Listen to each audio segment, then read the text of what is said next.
माता की, जगत जननी मां भगवती चंद्रिका देवी की, जगत जननी मां भगवती चंद्रिका देवी की। वंदे वंदे वंदे।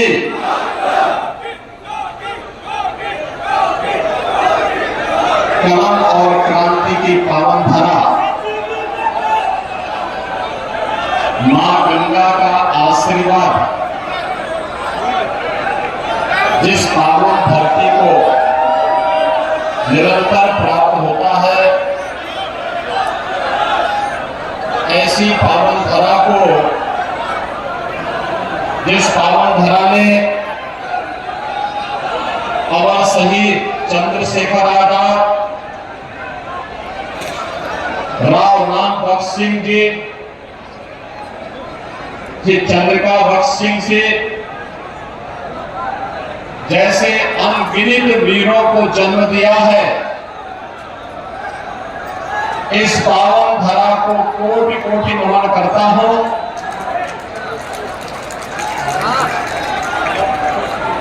ये उन्नाव की ही धरती है जहां सूर्यकांत त्रिपाठी निराला, पंडित प्रताप नारायण मिश्रा, गया प्रसाद शुक्ल, आचार्य नंद दुलारे वाजपेयी, शिवमंगल सिंह सुमन और हृदय नारायण दीक्षित जैसे महान साहित्यकार पैदा हुए हैं। इस पावन धरा को मैं पुनः नमन करते हुए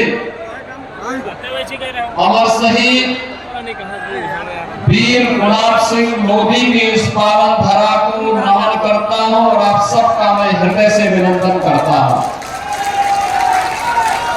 मंच पर उपस्थित उत्तर प्रदेश सरकार में मेरे मंत्रिमंडल के सहयोगी मंत्री श्री दयाशंकर सिंह जी, विधान परिषद के विधानसभा अध्यक्ष और इस क्षेत्र के पूर्व विधायक पंडित हृदय नारायण दीक्षित जी, लोकप्रिय सांसद और भारतीय जनता पार्टी के प्रत्याशी डॉक्टर सचिदानंद हरिसाक्षी जी, जिला पंचायत अध्यक्ष श्रीमती शकुन सिंह जी, भारतीय जनता पार्टी की जिला की प्रभारी श्रीमती अर्चना मिश्रा जी, जिला अध्यक्ष शोभेश कटियार जी, हमारे सभी माननीय विधायकगण श्री पंकज गुप्ता जी, बम्बालाल दिवाकर जी, ब्रजेश रावत जी, श्रीकांत कटियार जी, अनिल सिंह जी, आशुतोष शुक्ला जी, रामचंद्र प्रधान जी और इस कार्यक्रम का कुशल संचालन कर रहे हरदोई के पूर्व जिला के अध्यक्ष और लोकसभा के प्रभारी श्री सौरभ मिश्रा जी, उन्नाव के मेरे सभी उपस्थित बहनों और भाइयों, आज मुझे लोकतंत्र के इस महापर्व के आप सबका मान करने के लिए पुनः आपके बीच में आने का सौभाग्य प्राप्त हुआ है। बहनों भाइयों, पूरे देश के अंदर लोकसभा के 2 चरण संपन्न हो चुके हैं। कल तीसरे चरण का मतदान होगा। अब तक के 2 चरण 191 सीटों पर चुनाव हुए हैं और देश के अंदर जो रुझान है वे रुझान बताते हैं कि फिर एक बार मोदी सरकार। लोग जहां कहीं भी जाओ एक ही बात कहते हैं, मोदी सरकार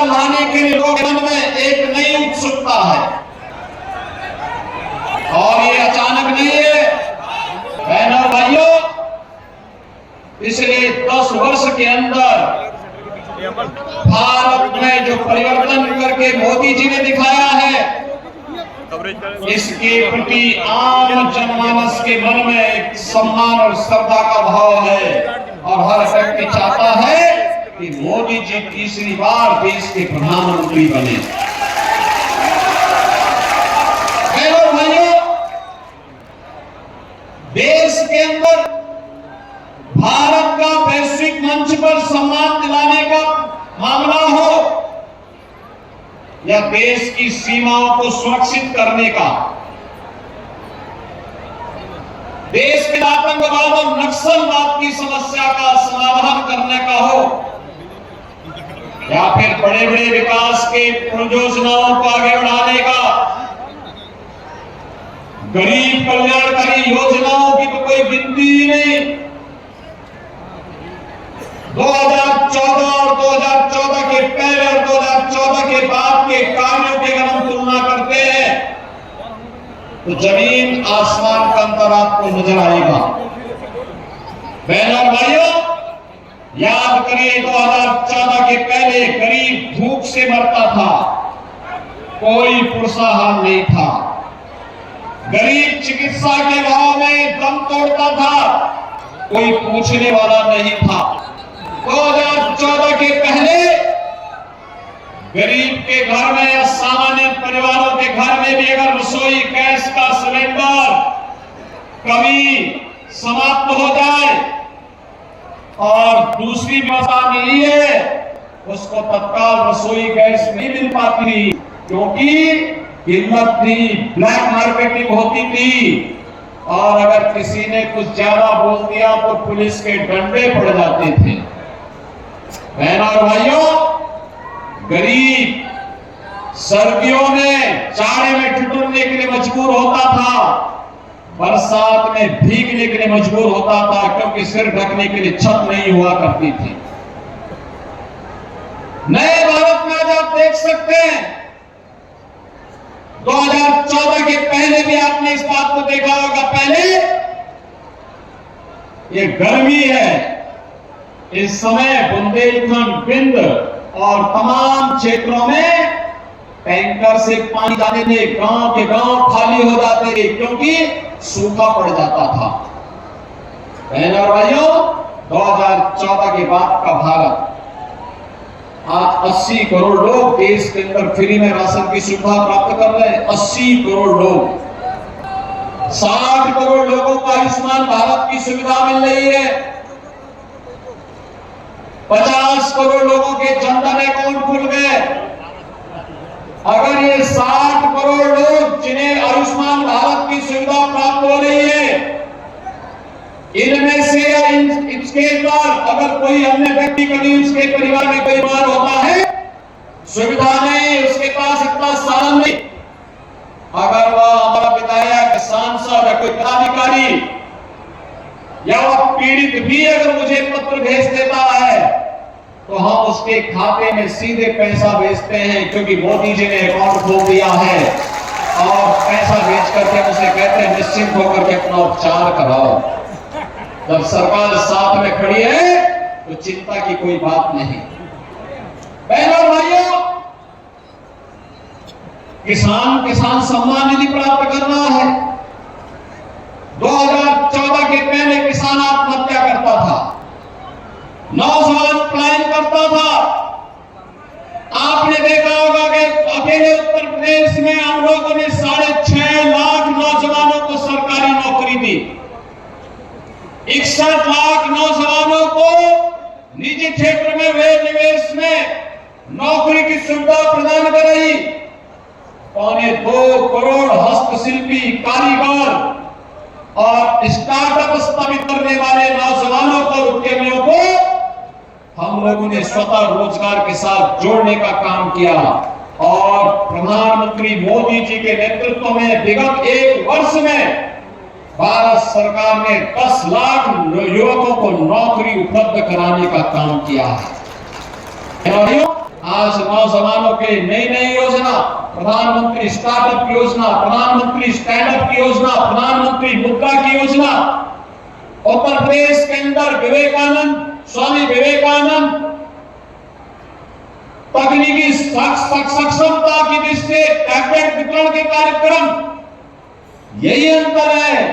समाजवादी पार्टी की जब सरकार थी, वह नौजवानों के हाथों में तमचे पकड़ाता था, उसके जीवन के साथ खिलवाड़ करती थी सरकार।